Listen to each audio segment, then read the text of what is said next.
Olá, tudo bem? Meu nome é Sônia, faço parte do grupo Pense Alto, Pense Autista e nosso grupo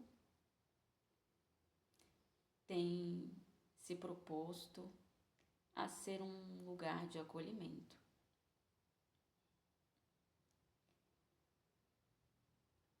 Eu tenho feito algumas apresentações iniciais para clarear algumas etapas que são importantes para que aconteça um acolhimento verdadeiro. Eu sou pedagoga recém-formada e durante minha jornada na graduação em pedagogia, eu mergulhei bastante nos assuntos do desenvolvimento da criança, da pessoa e dos processos necessários para o desenvolvimento, as teses, as técnicas, os métodos que o pedagogo lança mão para aplicar no ambiente educativo, institucional e até familiar, porque um pedagogo precisa ser pedagogo dentro de casa também. É a melhor seara para estagiar. Eu tenho 44 anos, eu sou portadora de nanismo pituitário e tenho a condição de autista. O nosso grupo não discrimina o autista que não tem laudo. E eu vou explicar por quê. Lá na apresentação, eu coloquei que existem passos importantes para que aconteça um acolhimento verdadeiro. E no meu olhar de pedagoga e de autista e de nanica, eu entendi que o primeiro passo é a aceitação. Nós conversamos um pouco sobre a aceitação no vídeo anterior. E depois nós podemos falar mais sobre o passo número 1, que é a aceitação. Passo número 2, nesse meu olhar reflexivo, principalmente nestes últimos 5 anos. Então, em 2020, quando estourou a pandemia do Covid-19, eu me propus passar pelas etapas essenciais para ser acolhida como autista, verdadeiramente. Então, a aceitação foi a primeira que eu narrei aqui, e vocês podem discordar e colocar também o olhar de vocês, porque as experiências são únicas, são individuais e dizem respeito à minha experiência, minha vivência, o modo como eu fui criada e as barreiras que foram surgindo para aceitar o autismo, aceitar o nanismo. E o segundo passo é um processo de autoconhecimento. Pois bem, eu então aceitei. É um fato. Eu sou diferente. Muitas pessoas já identificaram, embora eu tenha mascarado isso a vida toda.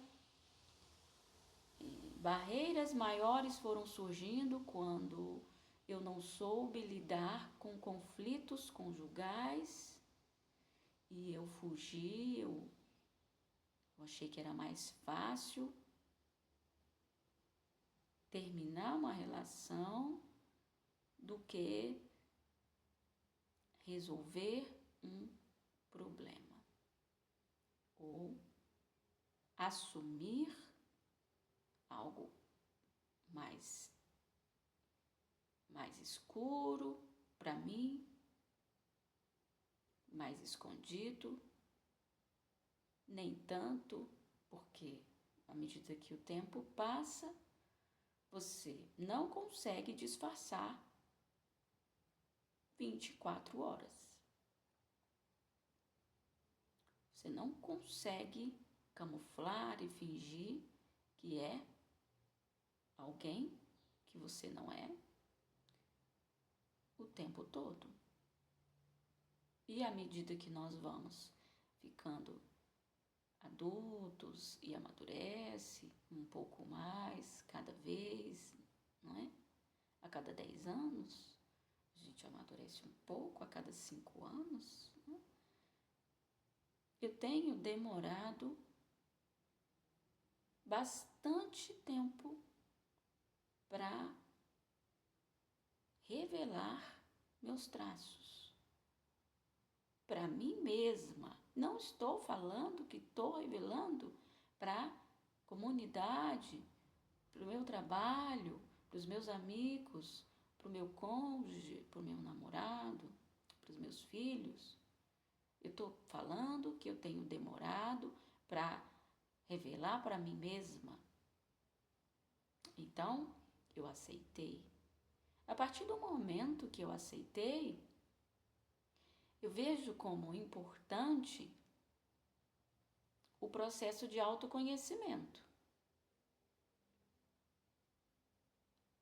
E o processo de autoconhecimento, ele vai envolver vários contextos também. Porque como as minhas condições foram cuidadas durante a minha infância e a minha adolescência, vai respingar, vai influenciar no modo que eu estou caminhando no autoconhecimento. Então, há perguntas que as pessoas fazem para você, ou que você faz para você mesmo, que são importantes. As pessoas perguntam, se descreva com 5 adjetivos. Isso é um chamamento para um processo de autoconhecimento, para o início de um processo de autoconhecimento. Então, quando essa pergunta aparece, às vezes até num processo seletivo, que os recursos humanos, aquele pessoal que está fazendo o processo seletivo, quer que a pessoa se posicione sobre como ela se vê, porque o modo como eu me vejo vai influenciar no modo como eu vejo o próximo. No meu caso, eu venho de uma família carente de recursos e meus pais já começaram a falar de profissionalização e de urgência para entrar no mercado de trabalho quando eu era ainda bem novinha. Eu nasci em 1980 e quando eu estava com 8, 9 anos, eu já escutava os meus pais falarem que eu precisava fazer cursos, porque os cursos eram essenciais para eu conseguir trabalhar. A minha mãe começou a trabalhar, eu estava com entre 8 e 9 anos. Houveram circunstâncias domésticas que fizeram ela sair do ambiente doméstico. Nós éramos 4 crianças, eu com 8, 9, a minha irmã entre 9 e 10 anos, 2 irmãos mais novos, 2 anos mais novo do que eu, com 6 anos, e o outro com 4 anos mais novo do que eu, com 4 anos. Então, o primeiro trabalho, a primeira tarefa que eles deixaram era que nós, que éramos grandes, eu com 9, minha irmã com 10, precisávamos aprender a cozinhar para a gente se alimentar enquanto eles estavam ausentes e também para colocar comida para os nossos irmãos mais novos. Esse foi o primeiro trabalho. Não era opcional. E eu aprendi uma rotina de como fazer um arroz, de como fazer um feijão, de como fazer cuscuz, de como esquentar um pão na chapa, de como ferver um leite, de como fazer cachorro quente. E eu já estava precisando fazer essas coisas nesta idade. E o fato de eu ser nanica fazia com que eles me mostrassem que eu precisava ficar em cima da cadeira para cozinhar, que eu precisava ficar em cima da cadeira para lavar a louça. Mas eu precisava. Eu sou grata por todos os acontecimentos, porque eles foram me moldando e me construindo. Quando eu passei a fazer estas atividades, eu passei a ter também um pouco mais de autonomia. Mesmo que fosse muito difícil subir e descer da cadeira o tempo todo, eu era requisitada pelos irmãos mais novos e nós éramos praticamente do mesmo tamanho, porque nenhum dos 3 irmãos tem nanismo pituitário.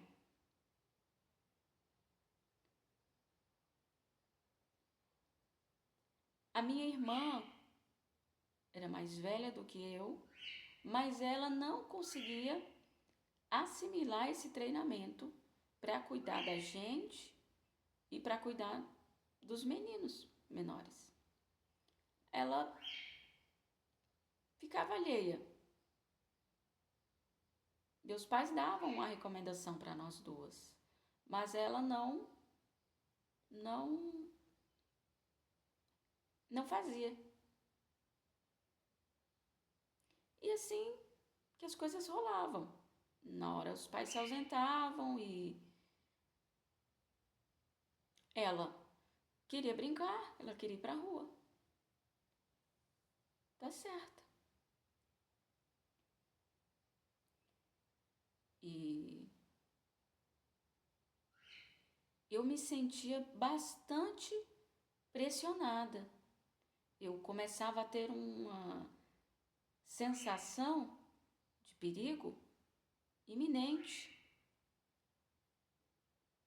de risco para a gente ou para os menores, porque meu pai e minha mãe focavam nessa questão e diziam: se você não fizer, eles vão ficar sem comer. Você tem que fazer, vocês têm que fazer. Isso era falado para mim e para minha irmã. Embora minha irmã ficasse assustada e acuada, isso não entrava no cérebro dela no modo eu vou fazer. Entrava mais no modo eu vou fugir. No meu caso, entrava no modo eu vou fazer. Mesmo que eu não me sentisse bem, mesmo que eu não gostasse, mesmo que eu ficasse muito cansada. Então, isso é só um viés do modo de criação. Porque o modo de criação vai refletir em como você vai lidar com suas dificuldades internas.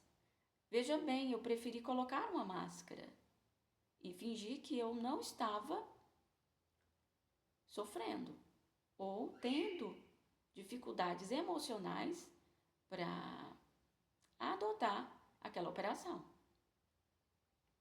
Essa foi a maneira como meu interior pegou aquele contexto. Como eu peguei desta forma o contexto, assim eu reproduzi também, repetindo isso para as pessoas, porque foi isso que eu aprendi. Você tem que ajudar, sim, seu pai e sua mãe. Você tem, sim, que fazer a comida quando sua mãe estiver fora. Esse é o nosso dever. E não importa se você está mal com isso, se você está sofrendo com isso, você tem que ficar quietinha, você tem que ficar calada, você tem que aceitar. Essa foi a minha maneira de seguir. Então, quando alguém pergunta, me fale 5 coisas sobre você. Ela não está, obviamente, esperando que aquelas 5 coisas que você vai falar é verdadeiramente você.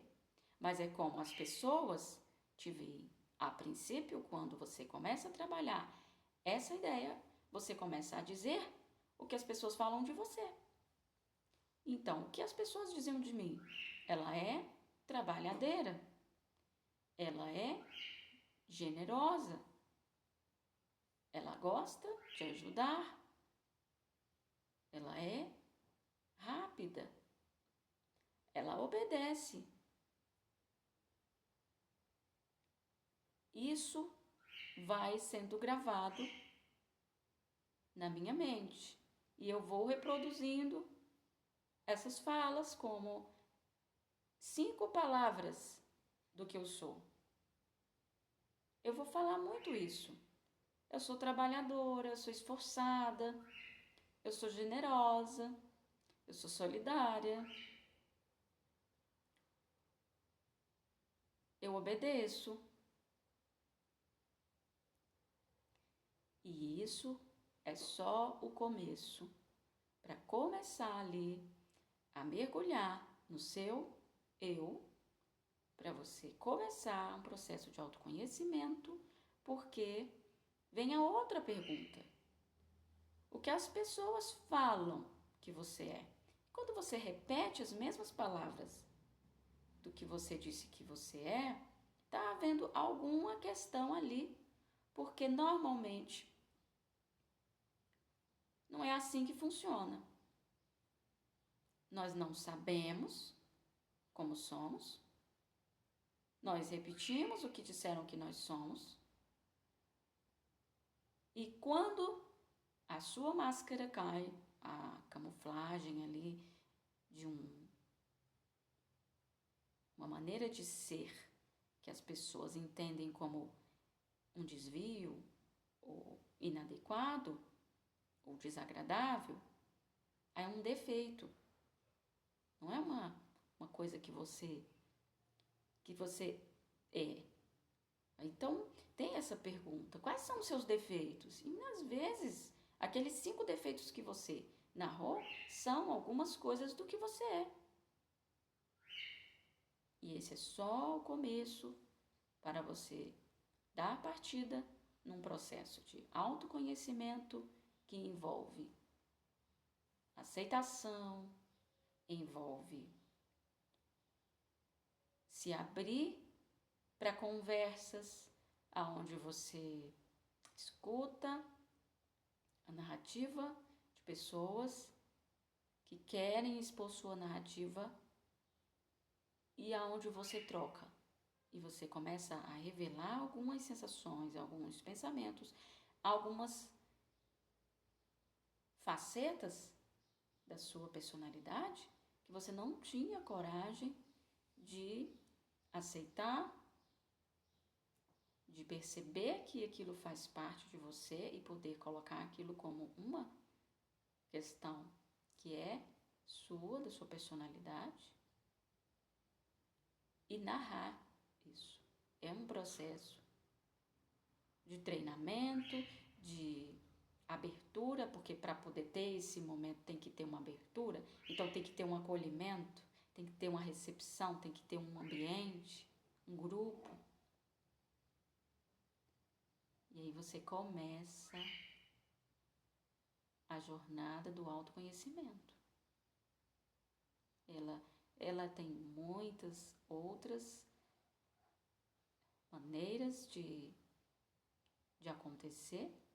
Nós podemos falar mais sobre como foi o processo de autoconhecimento e como está sendo, porque ele é constante, ele não deve ser uma fase, ele é todos os dias e nós precisamos ouvir, ler, estudar, conhecer, acolher, buscar acolhimento, buscar ajuda, no caso, em lugares como... Primeiro, assim, acho que começa muito num divã de um psicólogo. Depois a gente começa a buscar redes de apoio, grupos de apoio na comunidade. E depois a gente começa a segurar na mão de pessoas que estão querendo passar por esse processo. Muito obrigada por ter ficado com a gente até aqui. No próximo vídeo, eu vou falar de um terceiro contexto que também é importante para que aconteça um acolhimento genuíno, verdadeiro, sabe? Sem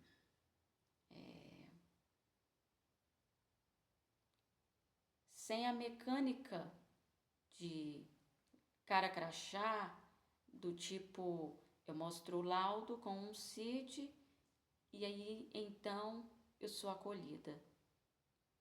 Isso não representa o acolhimento genuíno no que diz respeito a eu estar me sentindo dentro daquela comunidade, daquele grupo. Então, o nosso grupo não depende de laudo. Ele é um grupo de acolhimento aonde nós, o autista, precisa pensar um pouco mais no quão ele aceitou